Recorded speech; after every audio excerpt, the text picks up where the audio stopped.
संदेश, सत्य को जाने, सत्य पर चलें।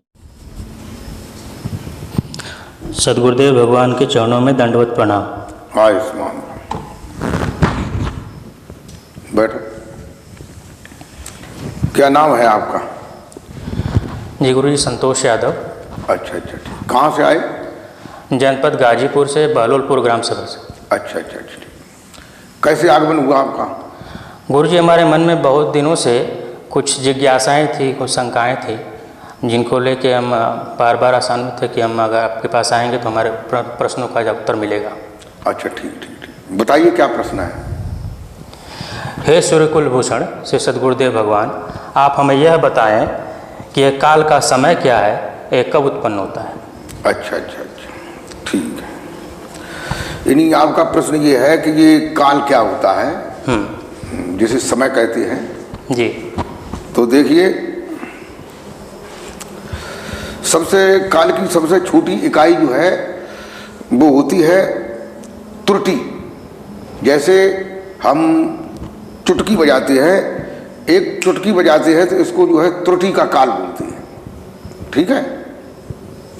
और ऐसी 100 त्रुटि के बराबर एक बेग का समय होता है, और 3 बेग बराबर एक लब होता है, लब मात्र समय। ये कहते हैं 7 स्वर्ग अपवर्ग सुख धरिय तुला एक अंग तुलह न ताय सकल मिल जो लब में सत्संग, जिसे लब कहते हैं। और 3 लब के बराबर एक निवेश होता है, और 3 निवेश के बाद बराबर एक क्षण होता है, क्षण भर। और 5 क्षणों के बराबर एक काष्ठा होता है। यानी काष्ठा का मतलब जो है जैसे हम पलक झपकाते हैं जितनी देर में, ये इस समय को काष्ठा कहते हैं।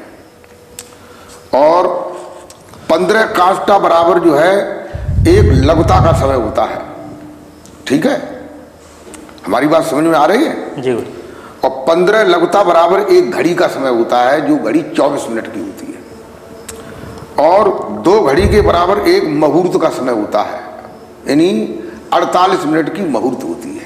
ऐसे ये काल आगे ऐसे बढ़ जाता है। और बताइए क्या प्रश्न है?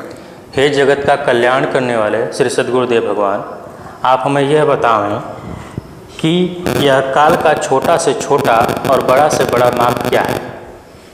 आपका ये प्रश्न है, ये काल का सबसे छोटा और सबसे बड़ा क्या माप है? तो अभी हमने बताया था कि काल का छोटा से छोटा स्वरूप जो है त्रुटि होता है जी, और बड़ा से बड़ा जो है कल्प होता है जी। और बताइए क्या प्रश्न है? हे जगत के परम हितैषी श्री सदगुरुदेव भगवान, आप हमें यह बताएं कि ये कल्प किसे कहते हैं? कल्प किसे कहते हैं? जी गुरु। तो देखिए, आपका ये प्रश्न है कि कल्प किसे कहते हैं। 4 युग होते हैं, कलयुग, सतयुग, द्वापर, त्रेता। तो कलयुग जो है वो 4,32,000 वर्ष का है। हमारी तरफ देखिए, कलयुग जो है 4,32,000 वर्ष का होता है। और उसके बाद द्वापर आता है, वो उसका 2 गुना 8,64,000 वर्ष का होता है। और त्रेता जो है वो 3 गुना 12,96,000 वर्ष का होता है। और सतयुग जो है 4 गुना 17,28,000 वर्ष का होता है।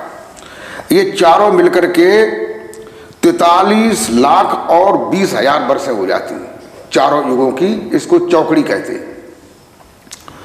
तो ये 72 जब चौकड़ी हो जाती हैं तो उसको एक मनमंत्र कहते हैं। एक मनमंत्र की अवधि जो है, मैंने पीछे बताया था प्रश्नों में, इंद्र की अवधि जो है एक मनमंत्र की होती है। और ये मनमंत्र जो है होता है 31 करोड़ 10 लाख और 40,000 वर्ष का। ऐसे ही 14 मनमंत्र जो होते हैं, 14 मनमंत्र, तो 14 मनमंत्र जो है 43 अरब और 54 करोड़ 56 लाख 60,000 वर्ष का, ये जो है 14 मनमंत्र होते हैं। तो 14 मनमंत्र की ब्रह्मा की एक दिन होती है, और उतना ही बड़ा जो है 14 मनमंत्र का ही रात होती है। ऐसे 28 मनमंत्र जो है 87 अरब 9 करोड़ 13,20,000 वर्ष का ये कल्प होता है। और बताइए क्या प्रश्न है? हे ब्रह्मनिष्ठ श्री सद्गुरुदेव भगवान, आप हमें यह बताएं कि ब्रह्मा, विष्णु और महेश का भी एक काल होता है या नहीं? ब्रह्मा, विष्णु, महेश जिन्हें हम भगवान कहते हैं जी, इनका काल होता है, अवधि होती है कि नहीं होती है? तो इनका भी काल होता है। इनका समय आने पर, ये मैंने जो अभी पीछे बताया था, तो इनकी अवधि होती है, जैसे ब्रह्मा का एक दिन एक कल्प का होता है, ऐसे ही मिला करके 100 वर्ष की आयु होती है ब्रह्मा की। और ब्रह्मा की आयु के बराबर विष्णु भगवान का एक दिन होता है, ऐसे 100 वर्ष की उनकी भी आयु होती है। ऐसे ही उनकी आयु के पर्यंत जो है शंकर जी का दिन होता है, ऐसे ही 100 वर्ष की उनकी आयु होती है। उनकी आयु खत्म हो जाने के बाद जो है, उनकी अवधि खत्म हो जाने के बाद उनको पद से हटा दिया जाता है। हे ब्रह्मसूत्रीय श्री सद्गुरुदेव भगवान, आप हमें यह बताएं कि ब्रह्मा, विष्णु और महेश की भी आयु होती है? बिल्कुल, इनकी सबकी आयु होती है। हे संतों में परम शिरोमणि श्री सद्गुरुदेव भगवान, आप हमें यह बताएं कि ब्रह्मा, विष्णु, महेश की जो आयु है वो किसकी कितनी कितनी है? अच्छा, यानी ब्रह्मा, विष्णु, महेश की आयु, पहले आपने ये पूछा था कि होती है कि नहीं होती है जी, अब ये पूछा है कि कितनी कितनी होती है जी। तो देखिए, अभी मैंने पीछे कल्प के बारे में बताया था। ये जो मैंने कल्प बताया था, 87,09,13,20,000 वर्ष का कल्प होता है जी। तो ये कल्प जो है वो ब्रह्मा का एक दिन होता है, दिन रात। तो ऐसे ही 7 दिन का सप्ताह होता है उनका, 30 दिन का महीना होता है और 12 महीने की वर्ष होती है। ऐसे ही 100 वर्ष की उनकी ब्रह्मा की आयु होती है। 100 वर्ष की आयु के बाद जो है उनको पद से हटा दिया जाता है। फिर जो है उसके बाद जो है उनकी ब्रह्मा की आयु पर्यंत जितनी आयु होती है उसके बराबर जो है भगवान विष्णु का एक दिन होता है। ऐसे ही सप्ताह होता है, महीना होता है और फिर 12 महीने का वर्ष होता है और 100 वर्ष की उनकी आयु होती है, जिसे पूर्व पराद्र कल्प कहते हैं। तो इस आयु के बाद जो है उनको भी हटना पड़ता है। फिर उसके बाद शंकर जी की जो आयु है, इसी प्रकार से विष्णु भगवान की पूर्ण आयु के बराबर उनका एक दिन होता है। ऐसे ही सप्ताह और महीना 30 दिन का और 12 महीने का वर्ष होता है। ऐसे ही 100 वर्ष की उनकी आयु होती है। फिर उनको भी हटा दिया जाता है। फिर दूसरा कोई शंकर के पद पे आता है, दूसरा कोई विष्णु के पद पे आता है और दूसरा कोई ब्रह्मा के पद पे आता है। और बताइए, और क्या प्रश्न है? हे तत्वों के मर्म बताने वाले श्री सद्गुरुदेव भगवान, कृपया आप हमें यह बताएं कि ब्रह्मा, विष्णु और महेश के पद को कैसे प्राप्त किया जाता है? ये ब्रह्मा, विष्णु, महेश का जो पद है वो योग के द्वारा प्राप्त होता है। जैसे ब्रह्मा, विष्णु, महेश को उनकी माता ने योग के बारे में बताया था। यही योग उन्हें पहले मिला था जब वो मनुष्य रूप में थे। तब योग पूर्ण होने के बाद जो है उन्हें ये ब्रह्मा, विष्णु, महेश की पदवी मिली है। और बताइए, और अगला प्रश्न क्या है? हे ईश्वर का भेद बताने वाले श्री सद्गुरुदेव भगवान, आप हमें यह बताएं कि यह ब्रह्मा, विष्णु, महेश के जो पद होते हैं वह अस्थायी क्यों नहीं रहते? आपका ये प्रश्न है कि जो ब्रह्मा, विष्णु, महेश के जो पद हैं, हाँ, वो भगवत पद हैं, वो अस्थायी क्यों नहीं? स्थायी क्यों नहीं रहते? देखिए, हमारे जैसे प्रजातंत्र शासन में जो एक देश का प्रधानमंत्री होता है, राष्ट्रपति होता है, मुख्यमंत्री होता है, अन्य मंत्री होते हैं, तो इनके भी पद जैसे स्थायी नहीं है।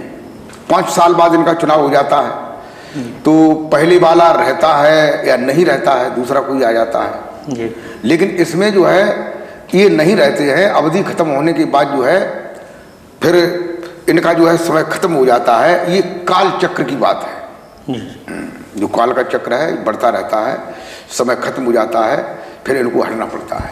हे सहज शब्द में निमग्न रहने वाले श्री सद्गुरुदेव भगवान, आप हमें यह बताएं कि ब्रह्मा विष्णु महेश जो भजन ध्यान करते हैं वो किसका करते हैं? यानी आपका ये प्रश्न है कि ब्रह्मा विष्णु महेश जो भजन ध्यान करते हैं, जैसे आपने देखा होगा कि ब्रह्मा भी भजन करते हैं बैठ के जी। शंकर जी को तो सबने ही देखा होगा, दोनों हाथों को गोदी में रखे आंखें बंद किए।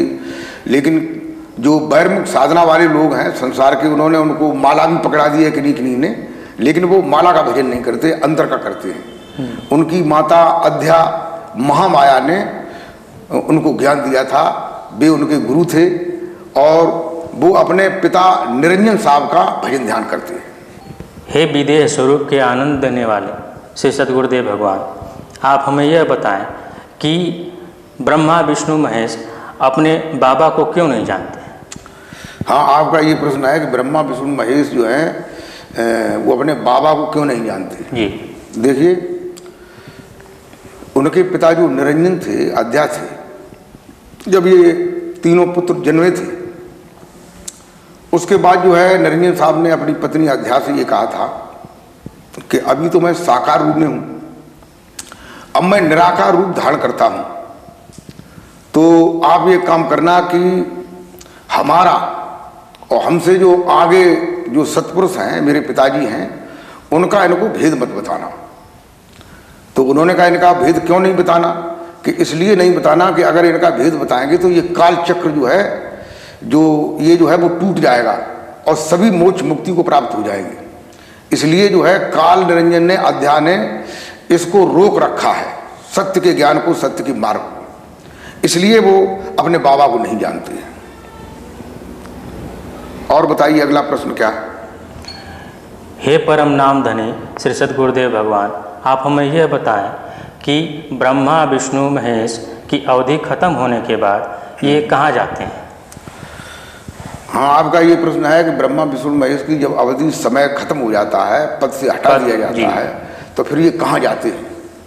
तो फिर ये मृत्यु लोक में आकर के सबसे पहले मानव का जन्म धारण करते हैं और फिर उसके मानव का जन्म धारण करने के बाद इंद्रियों से, अंतःकरण से कर्म करते हैं, कर्मों के संस्कार बनते हैं।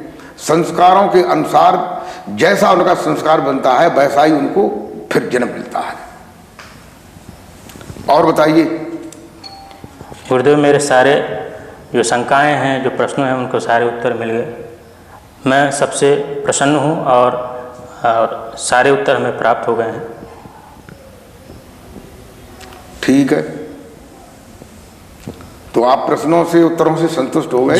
जी गुरु जी, मैं संतुष्ट हूँ और हमेशा मैं आपके चरणों में मेरा स्थान बना रहे, यही कामना है। ठीक है।